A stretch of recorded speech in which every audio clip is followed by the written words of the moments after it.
অবশেষে ইউনূস সরকারের বেইমানির মুখোশ উন্মোচন, ফাঁস হল উপদেষ্টাদের ক্ষমতার কালো অধ্যায়। প্রশাসন দিয়ে যেভাবে ভোট কারচুপিতে সাহায্য করেছে আসিফ নজরুল ও খলিলুর রহমান, থাকছে প্রমাণসহ ভিডিও। এবং সব শেষে দেখবেন শেষ মুহূর্তে পরিস্থিতি পাল্টে যাচ্ছে। এবার তারিক রহমানকে নিয়ে যে বিস্ফোরক মন্তব্য সেনাপ্রধানের, এক বক্তব্যে রাজনীতিতে তোলপাড়। এতক্ষণ শুনছিলেন সংবাদ শিরোনাম, এখন থাকছে বিস্তারিত। সময় যখন কথা বলে তখন তা হয় খুবই ধারালো। আপনাদের সামনে এমন একটি বাস্তব দৃশ্য তুলে ধরব যা দেখলে সহজেই বুঝতে পারবেন বিশ্বাসঘাতকদের শেষ পরিণতি আসলে কেমন হয়। ক্ষমতার দম্ভ যখন চূর্ণ বিচূর্ণ হয়ে যায় তখন মানুষের চেহারা ঠিক কতটা মলিন হতে পারে তা আজ আমরা সরাসরি দেখব। সংসদ ভবনে তখন নবনির্বাচিত এমপিদের শপথ গ্রহণ অনুষ্ঠান চলছে, চারদিকে এক ধরনের উৎসবের আমেজ।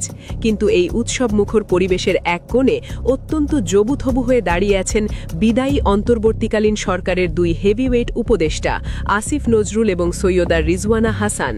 তাদের সামনে দিয়েই বিএনপির প্রতাপশালী নেতারা দাপটের সাথে হেঁটে গেলেন, অথচ কেউ এই উপদেষ্টাদের পাত্তা দেওয়া তো দূরের কথা, একটি শব্দ উচ্চারণ করল না। বেচারা আসিফ নজরুল আর রিজওয়ানা হাসান কেবল অপলক দৃষ্টিতে ফ্যাল ফ্যাল করে তাকিয়ে রইলেন। ভাবুন তো, কয়েক মাস আগেও যারা এদের স্যালুট দিতে দিতে নুয়ে পড়ত, আজ তারা এদের ছায়া মারাতেও যেন রাজি না।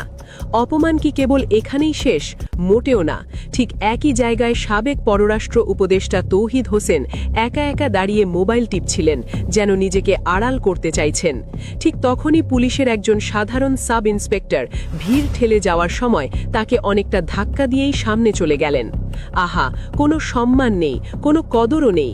যে পুলিশ কয়েকদিন আগেও স্যার স্যার বলে মুখে ফেনা তুলত, আজ তারা ধাক্কা মেরে সরিয়ে দিচ্ছে। এর মানে খুব পরিষ্কার, বিএনপির কাছে এরা এখন স্রেফ ইউজ অ্যান্ড থ্রো বস্তু। সোজা বাংলায় বলতে গেলে অবহেলিত পচা মাল। এরা শুধু যে নির্দিষ্ট কোনো রাজনৈতিক দলের কাছেই গুরুত্বহীন হয়েছে তা নয়, সাধারণ জনগণের কাছেও এরা আজ বেইমান হিসেবে পরিচিতি পেয়েছে। অথচ একটু পেছনে ফিরে তাকান, এই অন্তর্বর্তীকালীন সরকার যখন দায়িত্ব নিয়েছিল তখন দেশের মানুষের মনে তাদের প্রতি কতটা অগাধ শ্রদ্ধা আর ভালোবাসা ছিল। ডক্টর ইউনূসের ক্যাবিনেটের সবাইকে মানুষ মন থেকে শ্রদ্ধা করত। সবাই ভেবেছিল এরা জুলাই বিপ্লবের সত্যিকারের ত্রাণকর্তা। কিন্তু সেই ভালোবাসায় ফাটল ধরল কেন? কারণ একটাই, ক্ষমতার মোহ, ব্যক্তি স্বার্থ আর বিদেশি প্রভুদের প্রেসক্রিপশন বাস্তবায়ন। মানুষ যে আকাঙ্ক্ষা নিয়ে নিজের বুকের তাজা রক্ত ঢেলে দিয়েছিল, সেই রক্তভেজা জমিতে দাঁড়িয়ে নিজেদের আখের গুছিয়েছেন। মানুষ ভেবেছিল তারা একটি সুন্দর বাংলাদেশ গড়ে দেবে, কিন্তু তারা গড়ল কেবল নিজেদের ভাগ্যের চাকা। এই পতনের মূল বীজ বপন হয়েছিল গত বছর ডক্টর ইউনূসের সেই বিতর্কিত লন্ডন বৈঠকের মাধ্যমে। লন্ডনের শীতল রুমে বসে যখন পর্দার আড়ালে মাস্টার প্ল্যান সাজানো হলো, তখন থেকেই এ দেশের মানুষ ইউনূস সরকারকে সন্দেহ করতে শুরু করল। সবাই বুঝে গেল এই সরকার আর নিরপেক্ষ নেই, তারা একটি নির্দিষ্ট দলকে ক্ষমতায় বসানোর সিঁড়ি হিসেবে কাজ করছে। জুলাইয়ের ম্যান্ডেটকে লন্ডনের সেই গোপন বৈঠকে তারা কৌশলে বিক্রি করে দিয়েছে। ছাত্র জনতার সেই মহান বিপ্লবকে তারা একটি বিশেষ রাজনৈতিক দলের হাতে ইজারা দিয়েছে। এবার আসুন এক একজন উপদেষ্টার আমলনামা একটু ভালো করে ঘেঁটে দেখি। শুরুতেই আইন উপদেষ্টা আসিফ নজরুল। তার কর্মকাণ্ডে এ দেশের মানুষ সবচেয়ে বেশি হতাশ এবং ক্ষুব্ধ হয়েছে। তিনি আইনের নামে রীতিমতো প্রহসন চালিয়েছেন। একদিকে তিনি গণহারে আওয়ামী লীগের খুনি আসামিদের জামিন দিয়ে পার পাওয়ার পথ করে দিয়েছেন, অন্যদিকে জামাত শিবিরের মতো তরুণ বিপ্লবীদের পুরনো রাজনৈতিক মামলাগুলো ইচ্ছে করে জিয়ে রেখেছিলেন। জুলাইয়ের গণ আকাঙ্ক্ষা তিনি বিন্দুমাত্র মানেননি। তিনি কেবল একটি নির্দিষ্ট দলের এজেন্ডা বাস্তবায়নে কাজ করেছেন। এসব কারণেই দেশের আপামর জনতা আজ তাকে ঘৃণা ভরে প্রত্যাখ্যান করেছে। টকশোতে বসে যারা বড় বড় নীতিবাক্য শোনাতেন, ক্ষমতায় বসে তাদের আসল রূপটি আজ সবার সামনে পরিষ্কার হয়ে গেছে। আইন উপদেষ্টা যখন বিচার ব্যবস্থা নিয়ে খেলছিলেন, তখন পরিবেশ উপদেষ্টা সৈয়দা রিজওয়ানা হাসান আসলে কি করছিলেন? দেশের মানুষ যখন দ্রব্যমূল্যের ঊর্ধ্বগতি, চাঁদাবাজি আর সিন্ডিকেটের যন্ত্রণায় পিষ্ট, তখন তিনি মেতেছিলেন এলিট শ্রেণীর পরিবেশবাদ নিয়ে। গাড়ির হর্ন বন্ধ করা আর সেন্ট মার্টিন দ্বীপে পর্যটক নিষিদ্ধ করার মতো ফালতু এবং গুরুত্বহীন আলোচনা নিয়েই তিনি সময় পার করেছেন। রাষ্ট্র সংস্কারের মতো জরুরি ইস্যু বাদ দিয়ে তিনি পড়ে রইলেন পলিথিন আর লোক দেখানো সস্তা চমক নিয়ে।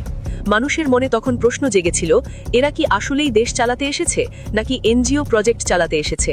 সাধারণ মানুষের পেটে যখন ভাত নেই তখন রিজওয়ানা আপা হর্ন বন্ধের চিন্তায় বিভোর ছিলেন। আর সবচেয়ে বড় বেইমানির ইতিহাস কে রচনা করেছেন জানেন?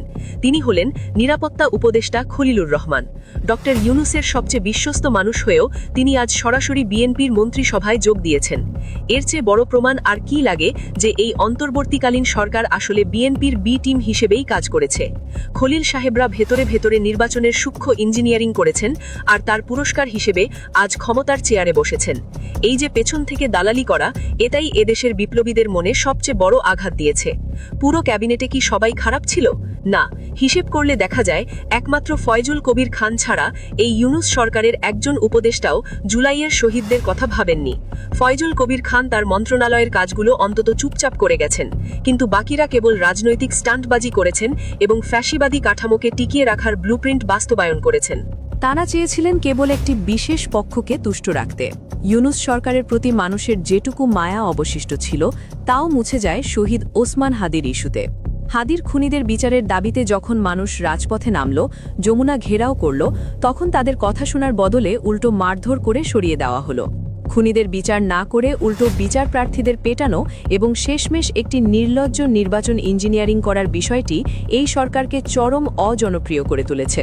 মানুষ বুঝে গেছে এরাও আসলে স্বৈরাচারের এক নতুন সংস্করণ। এদের মুখে গণতন্ত্রের বুলি থাকলেও অন্তরে ছিল কেবল ক্ষমতার দম্ভ। যে কোনো সরকার যখন বিদায় নেয় তখন মানুষের মনে কিছুটা হলেও দাগ কাটে বা মায়া তৈরি হয়, কিন্তু ইউনূস সরকার যখন ক্ষমতা ছাড়ল তখন কেউ তাদের জন্য এক ফোঁটা চোখের জলও ফেলল না। চোখের পানি ফেলা তো দূরের কথা, মানুষ উল্টো রাস্তাঘাটে, চায়ের দোকানে আর সোশ্যাল মিডিয়ায় তাদের ধিক্কার দিচ্ছে। বেইমানদের পরিণতি ঠিক এমনই হয়। যে জনগণ একদিন মাথায় তুলে নাচে, বেইমানি করলে সেই জনগণই ডাস্টবিনে ছুঁড়ে ফেলতে দ্বিধাবোধ করে না। আজ এসআইয়ের ধাক্কা খাওয়া তৌহিদ হোসেন কিংবা ফ্যালফ্যাল করে তাকিয়ে থাকা আসিফ নজরুলরাই তার সবচেয়ে বড় প্রমাণ। বিএনপি আজ এদের টিস্যু পেপারের মতো ব্যবহার করে আস্তাকুড়ে ছুঁড়ে ফেলেছে। আসিফ নজরুল কিংবা রিজওয়ানা হাসানরা এখন ইতিহাসের আস্তাকুড়ে নিক্ষিপ্ত। এই ঘটনা আগামী দিনের যে কোনো সরকারের জন্য একটি বিশাল শিক্ষা। জনগণের ম্যান্ডেট নিয়ে ছিনিমিনি খেললে কিংবা শহীদদের রক্তের সাথে বেইমানি করলে দিন শেষে আপনাকেও এমন পচা মাল হয়েই বিদায় নিতে হবে। তখন রিজওয়ানা আর আসিফ নজরুলদের মতো আপনাকেও কেউ পাত্তা দেবে না। যারা গত ১.৫ বছর এসি রুমে বসে জাতির সামনে লম্বা লম্বা নীতিবাক্য আওড়িয়েছেন, তারা এখন একে একে চুপিসারে দেশ ছেড়ে পালাচ্ছেন। খবর নিয়ে দেখুন ইউনূস সাহেবের ডাক ও টেলিযোগাযোগ উপদেষ্টা ফয়েজ আহমেদ তৈয়ব কোথায়। বিএনপি ক্ষমতা পুরোপুরি বুঝে নেওয়ার আগেই তিনি দেশ ছেড়ে সোজা নেদারল্যান্ডসে পাড়ি জমিয়েছেন। শুধু তাই নয়, ডক্টর ইউনূসের আন্তর্জাতিক বিষয়ক উপদেষ্টা লুৎফি সিদ্দিকীও নাকি ইতিমধ্যে দেশ থেকে লাপাত্তা। ক্ষমতা ছাড়ার ৪৮ ঘণ্টা পার হতে না হতেই এই উপদেষ্টারা যেভাবে পালিয়ে যাচ্ছেন তাতে মনে হচ্ছে তারা ভালো করেই জানতেন যে তারা দেশের মানুষের সাথে কী ধরনের বাটপারি করেছেন। অনেকে হয়তো ভাবছেন এরা কি বিএনপির ভয়ে পালাচ্ছেন? উত্তর হলো না। বিএনপির তো এখন সুসময় চলছে, তারা কেন এদের মারতে যাবে?